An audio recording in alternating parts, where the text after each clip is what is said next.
큐티하는 여자의 큐티 나눔 노트. 하나님의 외침 돌아서라. 열왕기상 역대하.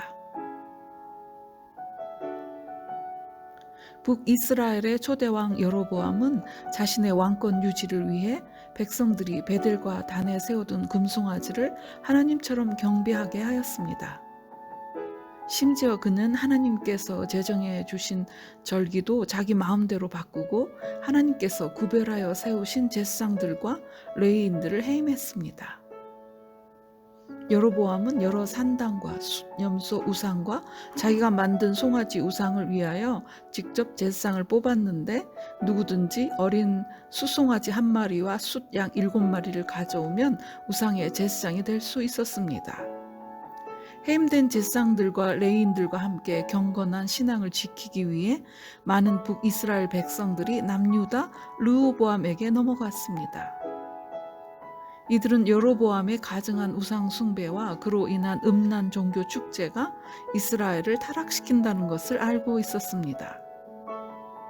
자기 조상의 기업을 버리기까지 하며 남유다로 넘어온 이들은 예루살렘 성전에서 자유롭게 하나님을 예배하며 율법을 공부하고 백성들과 율법을 나누었습니다. 남유다는 이들의 신앙 훈련과 도움으로 3년 동안 강성하게 되었으며, 이 시기는 남유다가 다윗의 길을 걸은 때였습니다.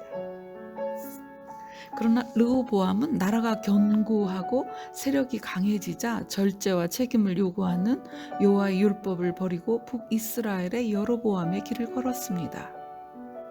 르호보암도 산 위 모든 푸른 나무 아래에 산당과 우상과 아세라상을 세웠습니다.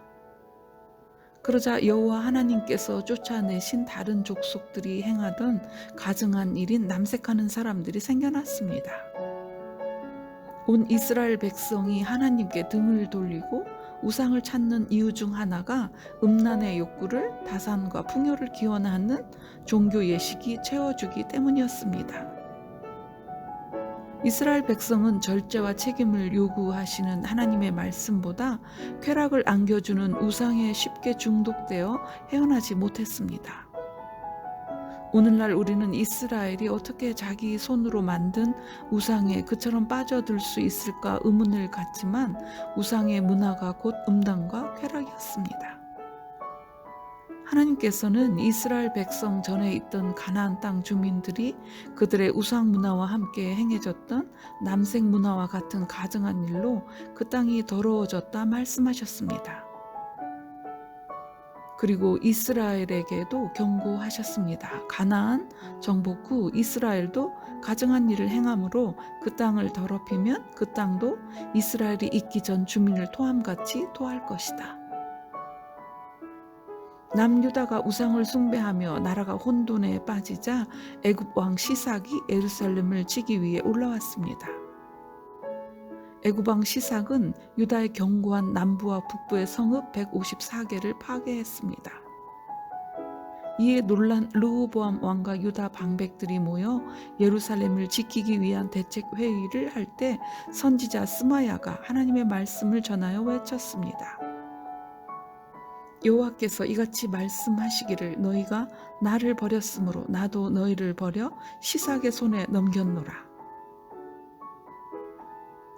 시삭의 종이 되어 나를 섬기는 것과 세상 나라를 섬기는 것이 어떠한지 알게 되리라. 결국 애굽의 시삭이 예루살렘을 치고 성전의 보물과 왕궁의 보물을 모두 빼앗아가고 왕의 위엄의 상징이었던 솔로몬의 금방패도 탈취해 갔습니다.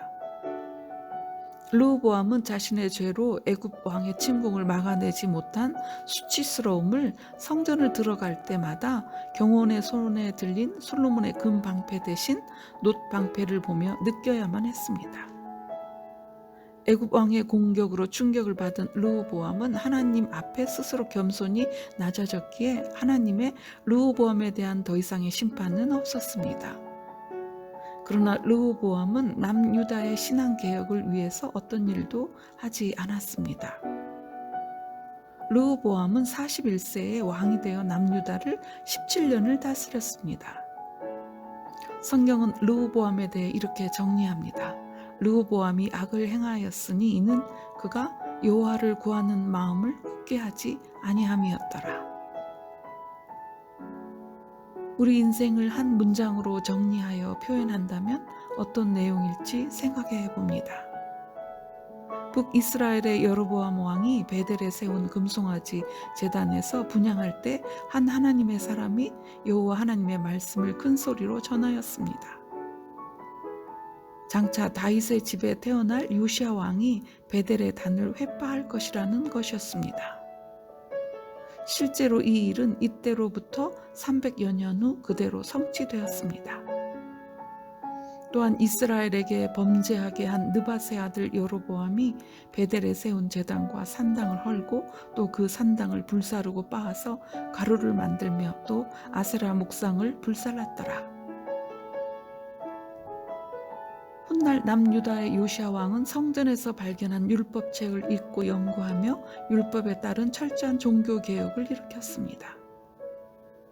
선지자의 말을 듣고도 회개하지 않은 여로보암에게 하나님께서 또 말씀하셨습니다.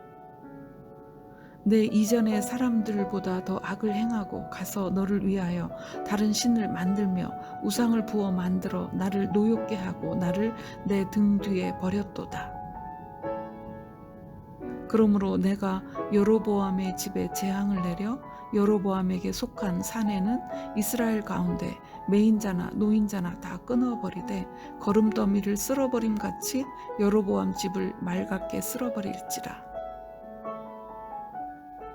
하나님께서는 여로보암을 따라 음란한 우상이 주는 쾌락에 취한 북이스라엘 백성을 강 건너 아수르로 흩어 그들이 죄에서 떠나 다시 하나님을 바라보게 할 계획을 세우셨습니다.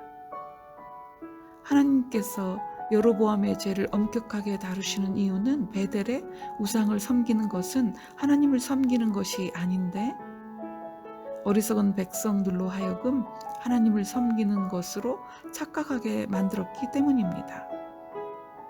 이스라엘 백성을 종교 중독에 빠지게 해서 그들의 헛된 신앙적 열심을 마치 하나님을 위한 열심인 듯 착각하게 만들어 이스라엘의 본래 사명을 망각하게 만들었기 때문입니다.